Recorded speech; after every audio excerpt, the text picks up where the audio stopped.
Jeremiah is an experienced counselor. He is a registered professional counselor, master practitioner in clinical counseling with the Canadian Professional Counselors Association.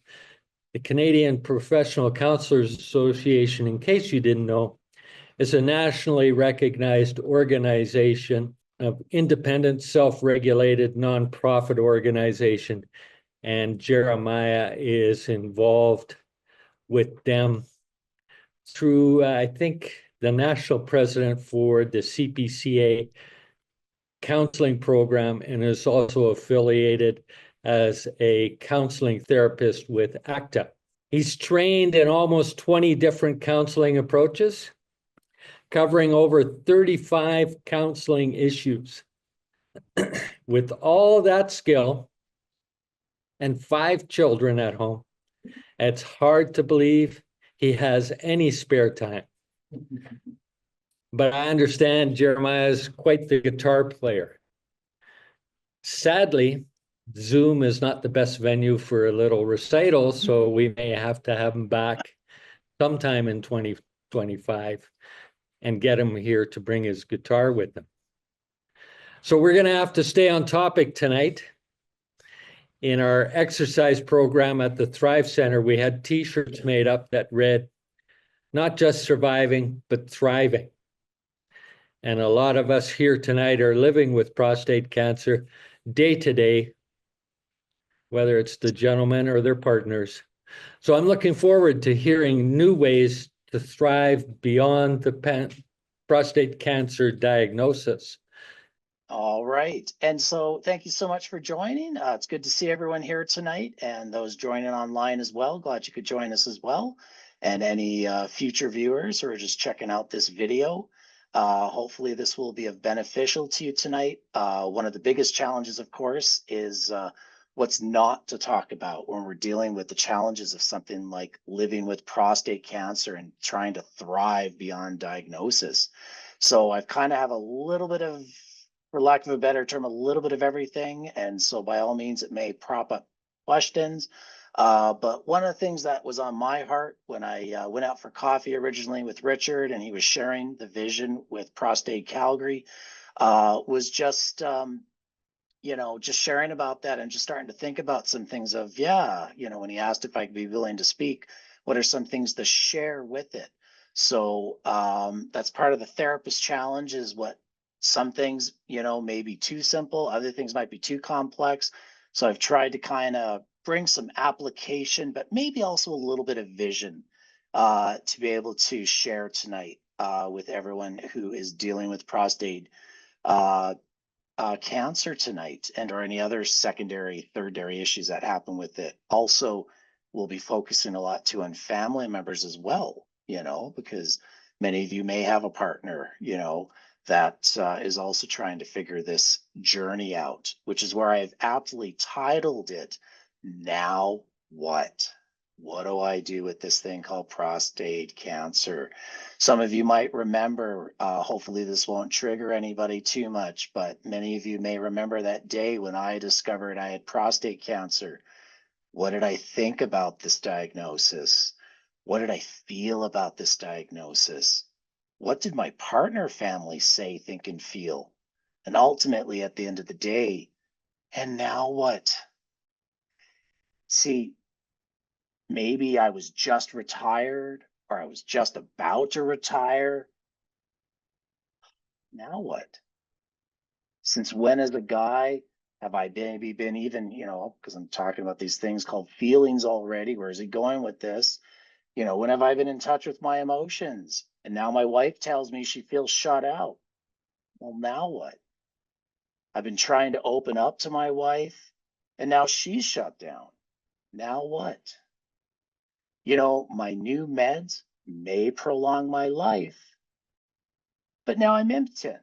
Great. Now what? So no easy answers, but I want everyone to know here tonight, even if they are tough questions, it's okay to ask the tough questions. May not always have the answers though, but it's okay to ask the questions, such as, you may have figured out the main theme for tonight, So now what? So what do we do with this thing? How do we thrive with this thing called prostate cancer? Well, one of the things I want to introduce tonight, a term you may or may not have heard about before, but it's the need to understand what is known as anticipatory grief and how to work through it. Many of us have heard the term anticipatory grief, or at least the term grief. I have a dad, he passes away. I'm very sad. I have to work through the grieving process. Maybe I have a partner who's passed away, a family member, a loved one. Now I have to work through the grieving process. But anticipatory grief is similar, but a little bit different. The definition of anticipatory grief in a simplistic way is grief that occurs before a loss happens. In other words, you have prostate cancer, and if I may call a spade, it means that you are going to die. But I'm still alive. But it's going to happen. When is it going to happen? Well, we don't know. It's for some people, it could be, I'm not going to go into the stats. You guys probably know more about that than even I do. For some, it could be a month. For some, it could be a year. For some, it's 15 years. But it's grief that occurs before a loss happens. The emotions and loss through anticipatory grief, however, I'd like to suggest are like waves. Some are big, they're like tsunami waves, and some are small. And here's the reality with waves. There is no order in which they hit. There's no order in that. And this is important. The reason why is even just going with the traditional concept of grief and loss. A lady named Kubler-Ross came up with the 5 stages of grief that you may have heard of. Basically, denial, anger, bargaining, or what I like to call grasping at straws. Why, God, why? This isn't fair. Depression. Oh, what do I do now? And then this strange thing called acceptance. And it's important to recognize anticipatory grief with that. It's not just grief and loss, but it's a form of grief and loss. So even though there will be a grief and loss one day, when, like it or not, that old Ben Franklin statement, the 2 things common in life, death and taxes, it's the knowing that something's going to happen that's now out of my control that can create a form of anticipatory grief. The doctor said, what? No, denial. This is not fair. I'm so angry. What do I do now? Now what? Anger, bargaining. What? Come on, doc. There's got to be something we can do about this. Like, come on. I've actually been healthy. I've stayed away from the dilly bars, and got to be kidding me. This is happening. And then depression. Oh, what's the point of getting up today?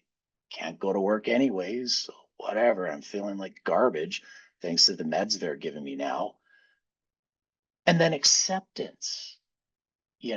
That's again good to keep in mind regarding waves, because within the waves of acceptance, there can be different stages, little stages, big stages.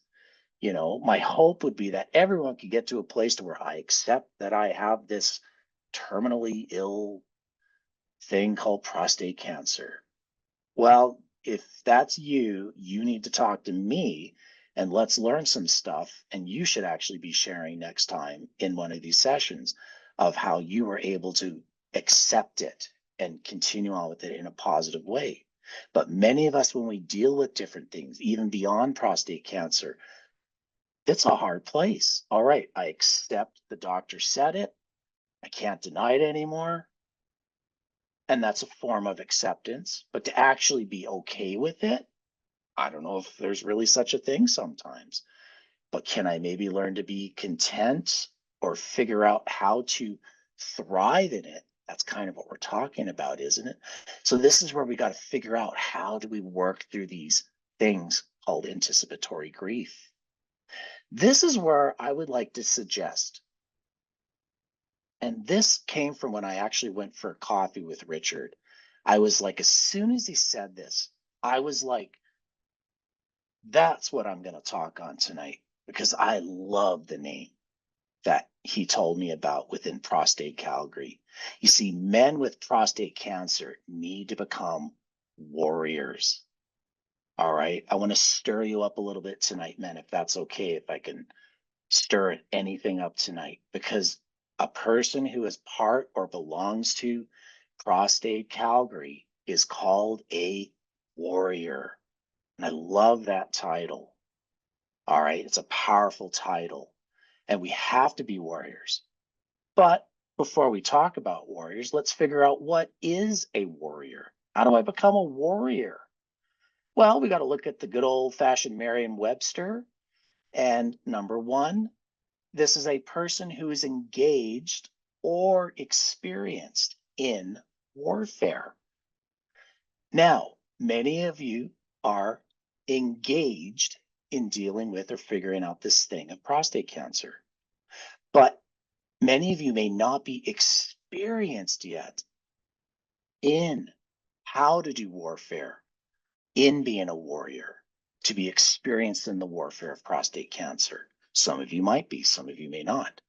Some of you may be just checking out this on a video in a future video going, oh, this is like the guy's talking to me, but this was recorded a year ago. Okay, maybe I need to watch this video because I want to become experienced in this thing because I just got diagnosed and I'm just trying to figure this thing out. The second definition is a person engaged in some struggle or conflict.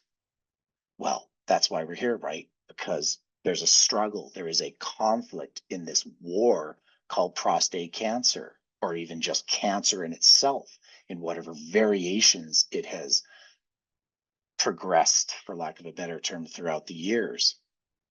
And so we want to, though, for tonight's sake, I'm going to be focusing on the how do we become experienced in the warfare of becoming a warrior to be able to apply the now what? How do I thrive in this thing called prostate cancer? So the first thing I want to talk about is warriors get trained. All right. And so I've got a little picture of a shield here because training is the shield to support those initial attacks, those fiery arrows, those negative thoughts, those feelings that come to us that go, oh man, oh, this is so much. It's overwhelming. I don't know what to do. We need that shield. We got to get trained of how to use our shield to protect ourselves and maybe our fellow family members and those around us. That's what I love about the shield concept. That's why I kind of picked more kind of Roman legion pictures, because the Roman legions were known and created some very strategic, tactical, modern warfare, for lack of a better term, of that time and day. One of them being they would use these styles of shields that were wide and long, and they would, one of them, yeah, fine, maybe you're okay. But you get 10, 20, a legion it was called, to be able to all surround. They were covered front, side, and back and top, and nothing would get through until they would get to the enemy line. And then look out, you did not want to be part of that part of the war because you were done for. All right, that's what the Roman legions were known for. Training prepares you, you see, for the future. Catch this, for the future, so you can live in the present. How do I thrive in prostate cancer? If you can just catch this line alone, hopefully this will inspire you to keep moving forward. It's prepare for the future so you can live today in the now. All right. Kind of like an old saying some of you may or may not have heard that goes, man, there is so much, worry and fear, and then the other person goes, well, dude, why are you so worried about tomorrow when there's enough worry for today? Got to live in the now and the present. That being said, in Warriors Getting Trained, I want to encourage you, if you have not watched some of the online videos provided by Prostate, granted, when I did watch a couple of the videos, got to admit, my legs did go cross every so often. It was like, oh boy, this is tough stuff. But but the more you watch, the more I was like, this makes sense. And if I was dealing with this or similar issues, there's some really good information that I want to encourage you as a warrior with prostate cancer to get trained and watch these videos. There is some good material on there. I'm very impressed. The next thing, hey, keep your appointments. This is part of that depression piece where it's like, I just don't want to go anymore. What's the point? Keep your appointments, but learn, ask questions. Don't be afraid to ask the tough questions. Make your doctor earn their keep. Okay. Getting your affairs in order. Ooh, tough one. But here's the fact. You have a knowledge of a future event that's going to happen. And in order to stay in the now and present, we do have to be trained and prepared for the future so we can live today. So the sooner those affairs are in order, whether it's estate planning, getting the will actually updated or done, maybe for the first time, it's important to do those things, to get them in order. So that way you can live in the now and not worry about the, oh, I got to do that next week. Oh, I got to do that next week. Next thing you know, a year's gone, and that may or may not be a good thing. Not to add fear in this conversation. Hey, can't forget about our partners, our family members, children, whoever, wherever they're at. We have to allow them to be part of the training as well. If you are watching this video as a partner of a warrior who is, you need to become a warrior as well, to be trained, to also know how to answer, to ask these questions, to help live in the now. Because it's not just always the individual dealing with it.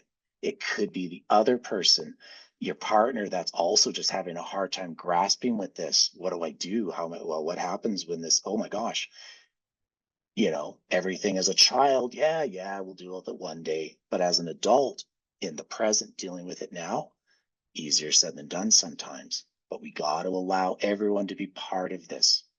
All right. And I'll talk more about that in a moment. Warriors get support. All right. And of course, the object of this with support is it's got to be the belt, which holds everything together. It provides support. Okay. I had a very odd job many, many moons ago where I was working at this glass manufacturing company, big, giant architectural glass. Well, they provided belts and, kind of like I forget the terminology now, but like the shoulder belts and the waist belts that weightlifters use in order to be able to support the back, the groin, to be able to lift this heavy glass and go, wow, I'm stronger than I thought. No, the belt helps support to hold everything together. Part of support means warriors reach out and get the support they need. See, we are biologically wired, whether you're extrovert or introvert. In other words, people who like to be with lots of people, I just want to be by myself and deal with one or two people at a time. Either side of the spectrum, though, we are biologically wired to do life together in community, which means isolation is the secret enemy spy in the camp. If you want to know another technique of how to thrive, don't allow isolation in your camp. It means that even though I might like being by myself, I need to reach out and get support and be a part of people. I need to go to the June 2025 casino. All right. And actually be with other people, like fellow members, like fellow warriors, to be able to break the power of isolation in a person's life, which can be very easily to happen when, what's the point? Why should I even bother to continue? All right. Because isolation's happening, unhealthy isolation. There is healthy isolation. That's another topic for a different day. Warriors develop healthy coping strategies. Healthy coping strategies are what I call the helmet to protect our head.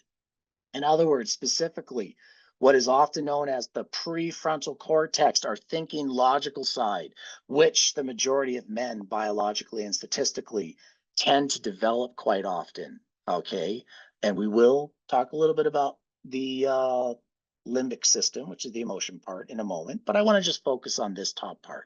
And this is going to be a real practical hopeful takeaway to begin a conversation, to maybe look up some stuff online, ask for more information, all that stuff.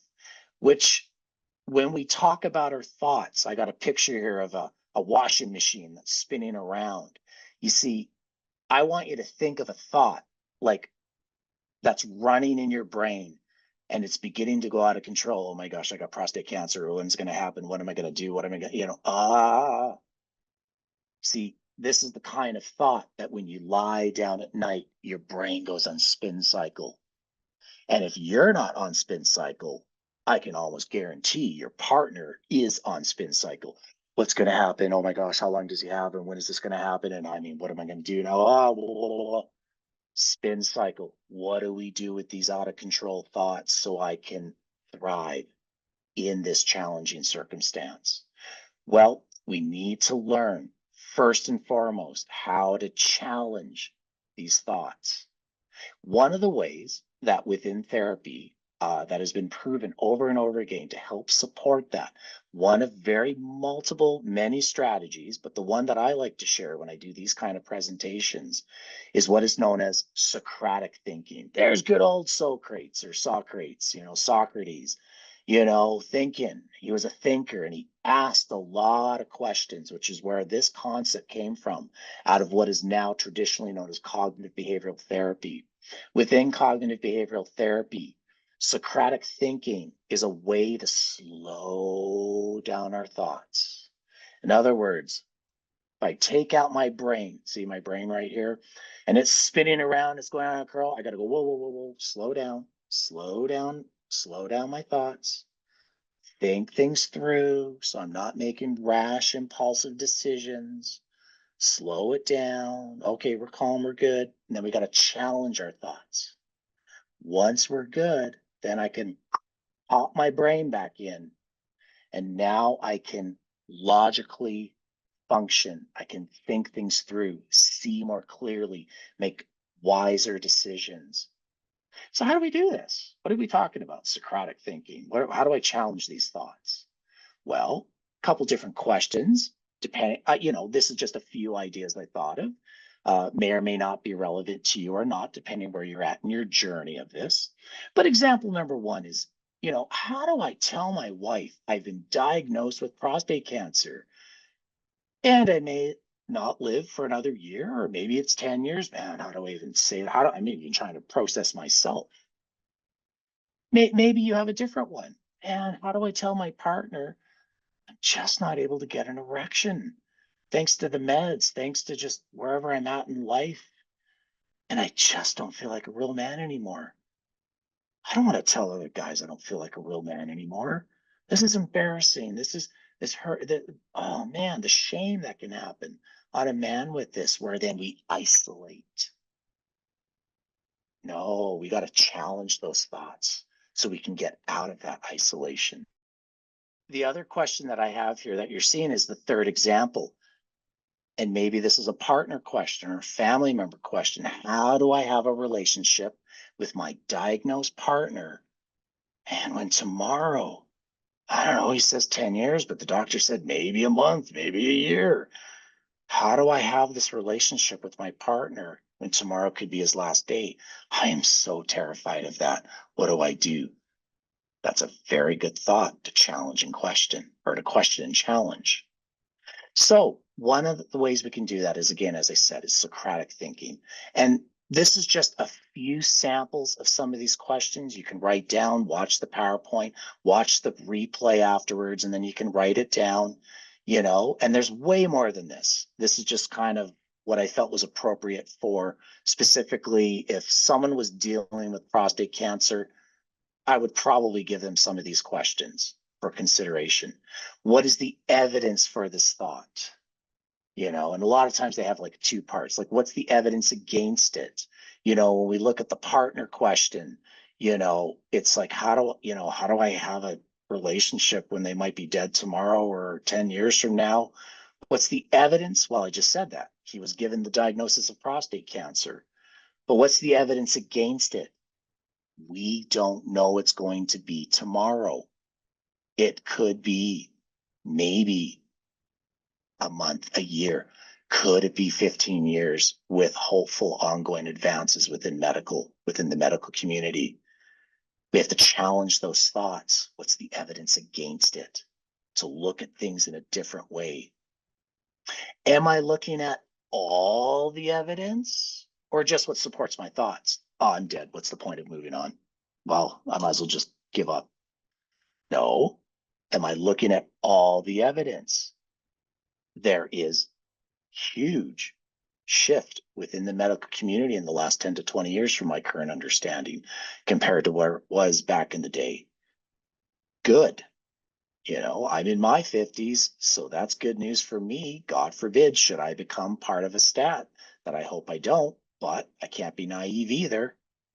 And so those are just things. Well, that's okay. I'm being real with y'all tonight, you know, but am I looking at all the evidence? That's why it's important to ask these questions, figure these things out, things that are getting in the way, and figure out different techniques, let's try some different medication.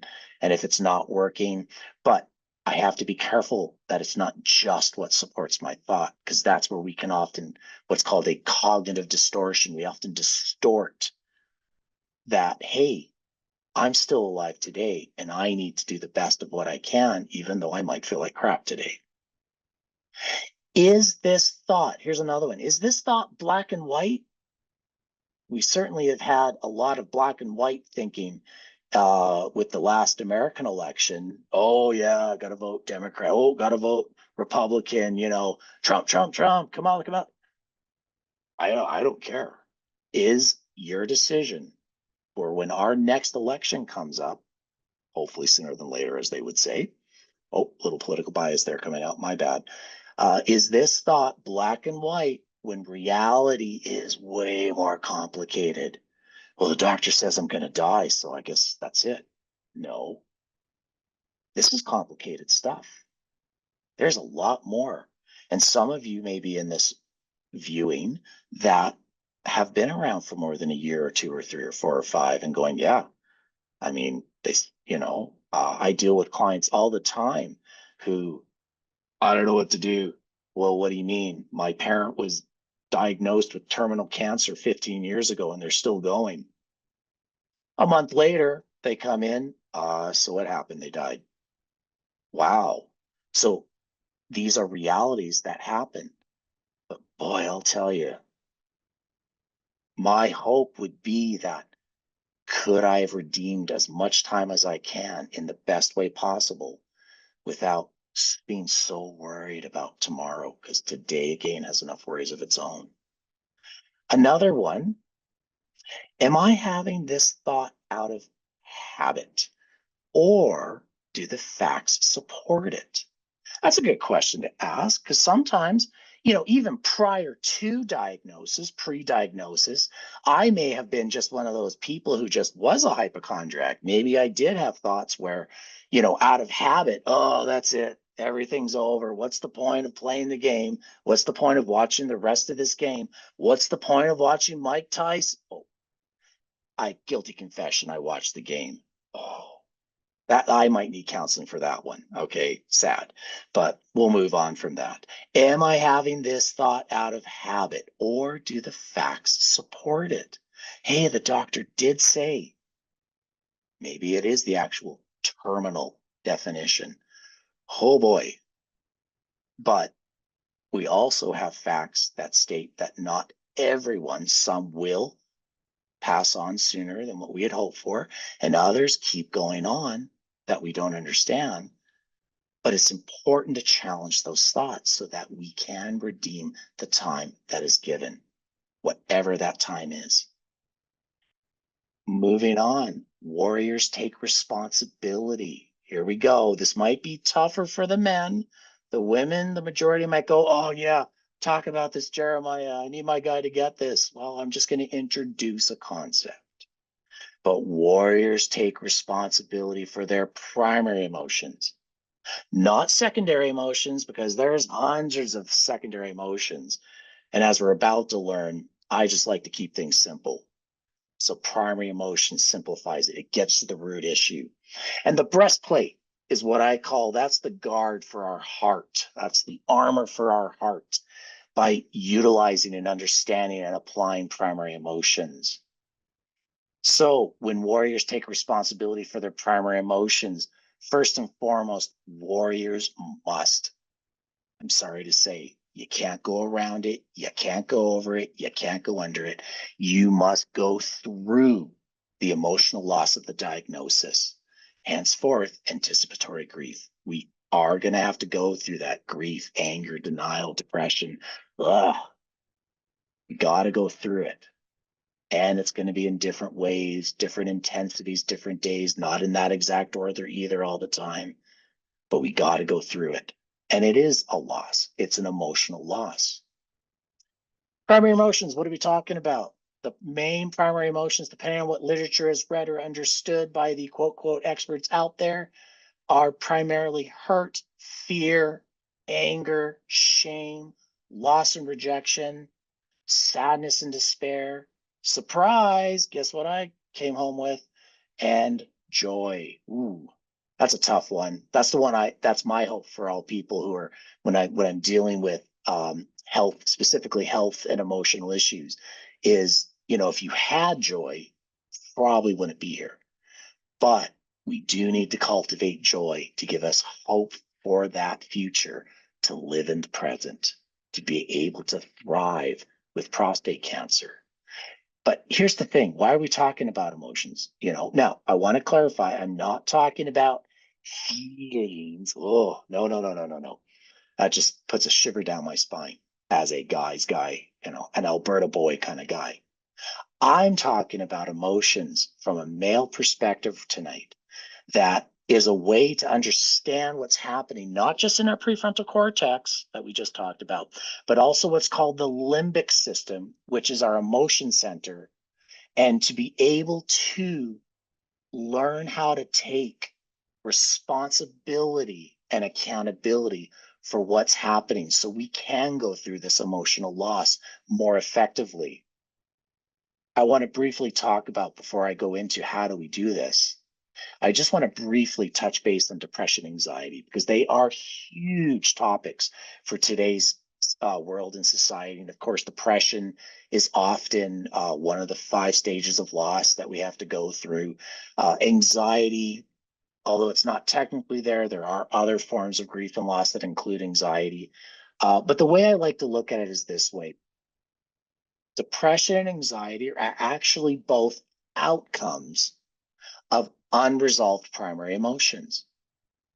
Specifically, let's look at depression first of all. That's the main one I'm going to focus on, and I'll touch briefly on anxiety. Depression, all right. I and other colleagues of mine, we go with the notion that, yes, there can be chemical components for both depression and anxiety, like when a woman has postpartum, all right, and after giving birth to a baby, there can be some major severe depression. That is a chemically induced form of depression within the body.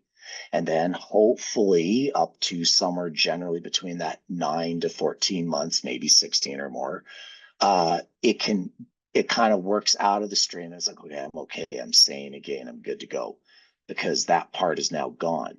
All right. And I will have women come in and I will support them through that to give them strategies to be able to work through that. But for the non-chemical side of depression, hey, by the way, you happen to have prostate cancer. Great.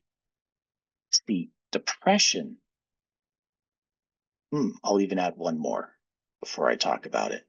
Some of you may have already had pre-diagnosed or observable depression prior to prostate. So all that's going to do is compound your depression. So what are we talking about, Jeremiah? Depression as an outcome is often a result of unresolved primary emotion of anger. So in some regards, when I have people who come in and go, man, I'm so depressed, I need help, what do I do? One of my first questions is, what is the unresolved anger in your life? What are you angry at? And so some of you might be just, I'm angry that I got prostate cancer. This is not fair. This sucks. Good. Be angry about it. Just be careful how the outcome of the anger is. That's a different discussion for a different day. Same thing with anxiety. If depression, the way I like to describe it, is what holds a person back from having momentum to move forward in life, anxiety is what prevents the person from being able to move forward in life, which is often an outcome of unresolved fear. So there may be past fears, there may be some present fears. Oh my gosh, I have a diagnosis.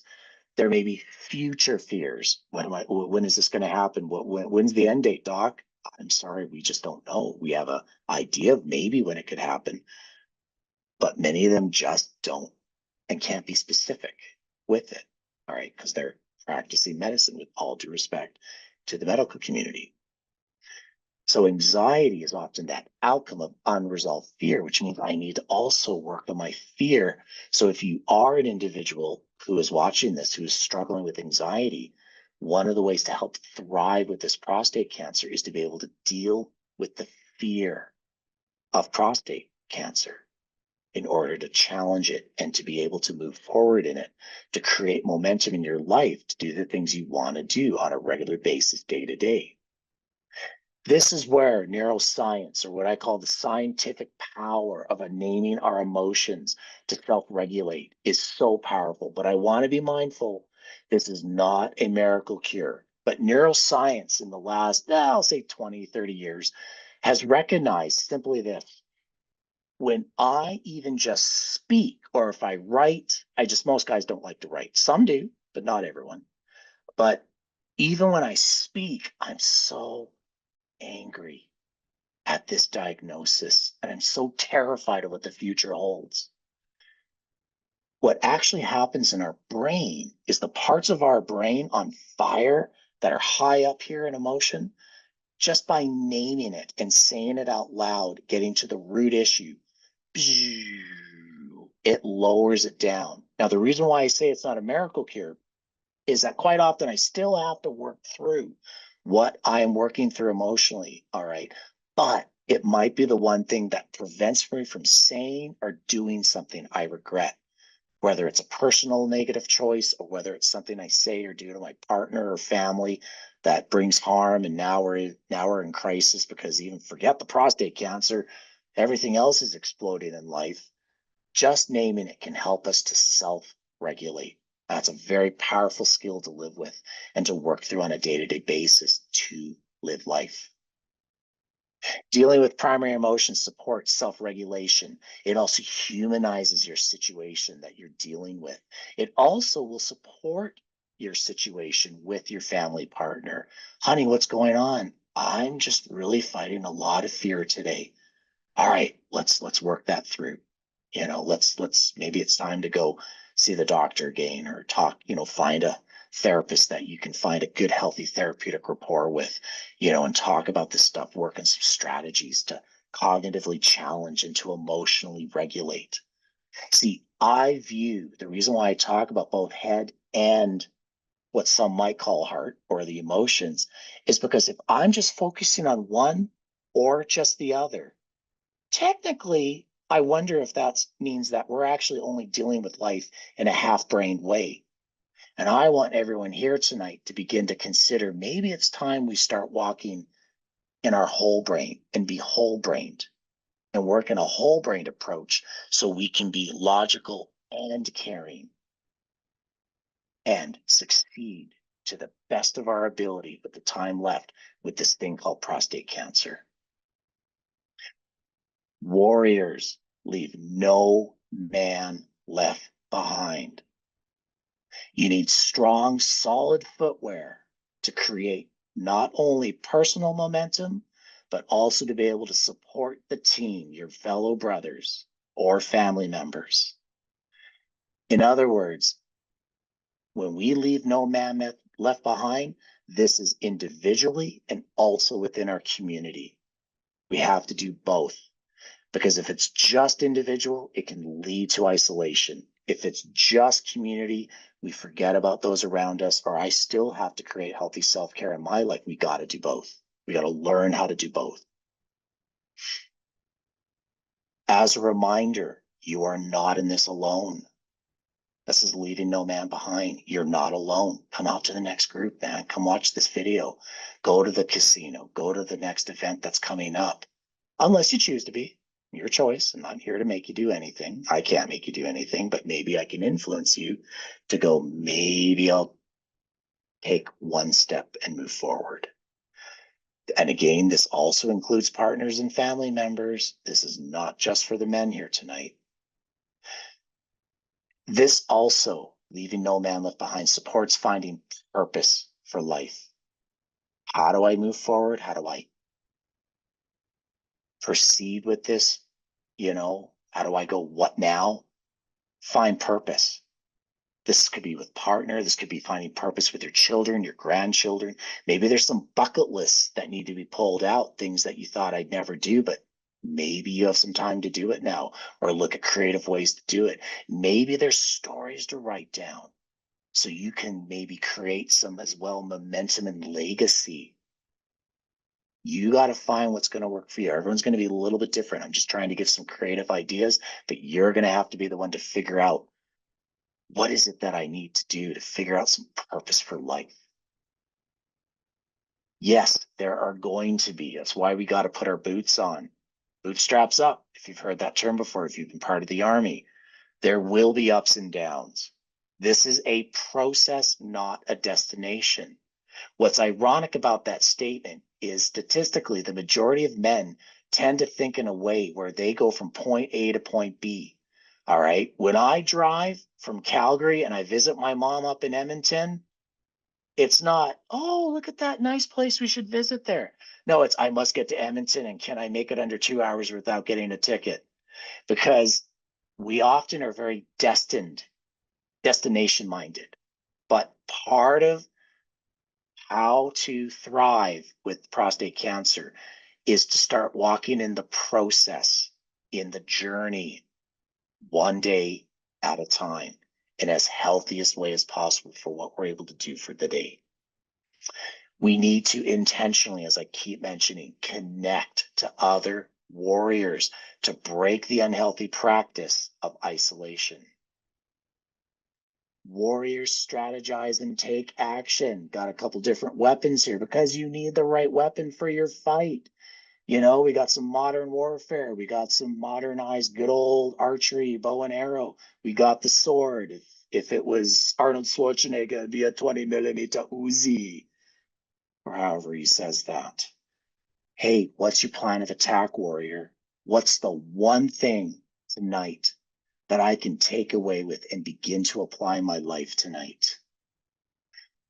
Who, even if it's just one person, even if it's one event, who am I going to reach out to? And maybe it's, I need to start reaching out to my doctor again. Maybe I need to reach out to my partner. Maybe I need to reach out to my child, my adult child. Who am I going to reach out to? Breaking the isolation. How do I prevent this isolation thing Jeremiah keeps talking about? Am I in isolation?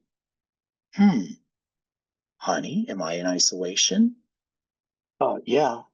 Or, no, actually, you're doing good with that, but we do need to maybe start attending, get some more supports in place. How do I live out the rest of my life with family and friends to the fullest way possible to enjoy and take life in one day at a time? What, in other words, do I want to leave as a legacy, to create vision, to give purpose, to take it one day at a time? You see, warriors win when they fight together day to day, no matter the outcome, because we know the outcome ultimately. Warriors win when they fight together day to day, no matter the outcome. In conclusion, warriors provide hope for your family. Warriors provide hope for future warriors. Warriors provide hope for you. So I want to encourage you to take it one piece or one piece of armor, one day at a time. And for lack of a better term, every good general often says that famous word here, Now get out there and fight the good fight, because you and your family are worth it. I want to thank you so much for your time tonight. And I'm not sure if there's a question answer period or not, but absolutely, if there is, you are more than welcome to ask questions tonight. Thank you, Jeremiah.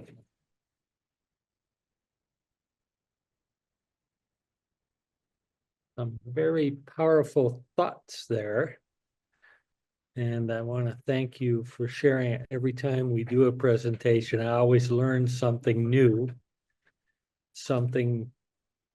My wife, Wendy, is here with me tonight, and sometimes I'm afraid what she learns that I'll end up paying for it later, but Avoid eye contact, right? yeah. Yeah. Interesting, though, that you talk about support. I think everybody here is here for support, and that's really what we live for. But we are not alone. I want to thank a few people before we take questions. I want to thank Rhett for his technical skills. Rhett is our videographer for many, many years. I want to thank Richard for putting our programming together. I want to thank Leslie for looking after all the little details, because they are way over my head, or I've forgotten them. And I want to remind everybody, December 4th is the Pathfinder event, but Tuesday before that is Giving Tuesday. And I want to thank our resource librarian, Antonio, who looks after the resources. The table there is updated each month with a wellness letter from the University of Berkeley in Southern California. So I just wanted to get those thanks in before everybody leaves. Any questions in the room? Les? Do you have a book, Jeremiah? Do you have a book, Jeremiah? Unfortunately, I currently do not have a book, but thank you for it's on my heart. I just have to figure out how to organize my content. And one of the side things that I do is primarily relationship counseling, but because of I have a very broad base within over 35 years of not-for-profit. And so I've dealt with a lot of different situations, which is often where I get called in to talk about very different topics, so that's why I love, and appreciate the honor to be able to speak tonight about prostate cancer, but from a therapeutic perspective. But thank you. No, currently I don't, though, but maybe one day. Well, when that day comes, we'll help. Yes. If Jeremiah were to recommend, following up with what Les is saying, if Jeremiah were to recommend his best go-to book, what would it be? The question is your best go-to book. What would you recommend as a read for anybody in the room? Well, I always like to say this: no matter what doctor or therapist, counselor you get in here, we all have what I call a bias. And so, depending on that bias, indirectly, you may have caught it, you may have not, that's okay. But because my soul, heart, and purpose and vision is towards relationship, and when you're dealing with terminal issues such as prostate cancer, we have to have relationship. And that doesn't mean just me individually. It means my loved ones, my family, my partner, all these different things. And so with that, it is being able to develop our relationship skills. That's a fancy way of saying things like communication skills and relationship. But this is stressful stuff. This is stuff that can't be taken lightly, and it adds a high amount of stress that can create challenges within relationships. So from a book perspective, give me one moment. My number one bias book, if the relationship piece is stirring you in any way, is a book by Dr. Sue Johnson called Love Sense. Unfortunately, she herself last year, about probably 6-7 months ago, passed away of cancer, unfortunately. So that was a great loss in my life because I have learned tremendous amount of material. Honestly, couples counseling is always considered by therapists to be the scariest, and most therapists actually don't do couples counseling. I'm one of the ones who actually likes doing it. And it's amazing in the last even 20 years, 20 to 40 years, to be fair, the shift that has happened with couples counseling. You know, there are couple situations that actually improve and they stay married and get together and continue to thrive in life. And yes, prostate cancer is another scary event in life that can happen, but it's more of a question I'll leave. Can it lead to a more fulfilling relationship? To be able to create deeper sense of intimacy and connection. That is so important, you know, but that's where the struggle comes in. And so, yes, sometimes it is important for that couple to come in to get a little bit of support, you know, to be able to get some help through the scariness and fear of prostate cancer within the relationship. Yeah, we've got one online question. And you don't have to answer this because it could be a little bit personal, but It's okay. have you had your PSA checked?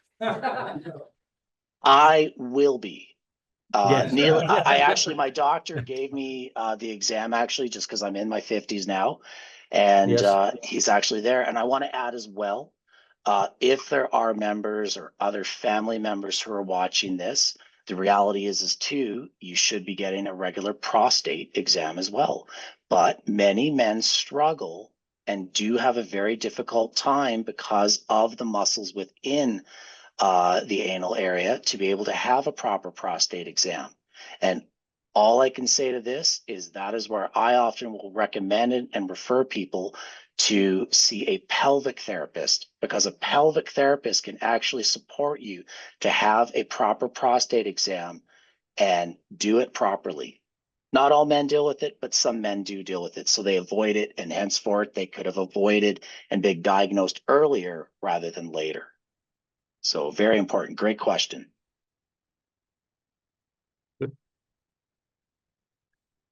Wow, Jeremiah, they're letting you off the hook easy tonight. Come on. I'm all psyched up for tough questions, but that's okay. Yeah. And, Yep. you know, by all means, if there are other questions that are maybe more private in nature, absolutely. I have no issues if you want to send them to Brad to be able, you know, and you can send those to me and I'll do my best to do a kind of a brief, quick response as well. So. Once again, thank you, Jeremiah. It was very enlightening. You're We very appreciate welcome. your time very much. Thank you so much.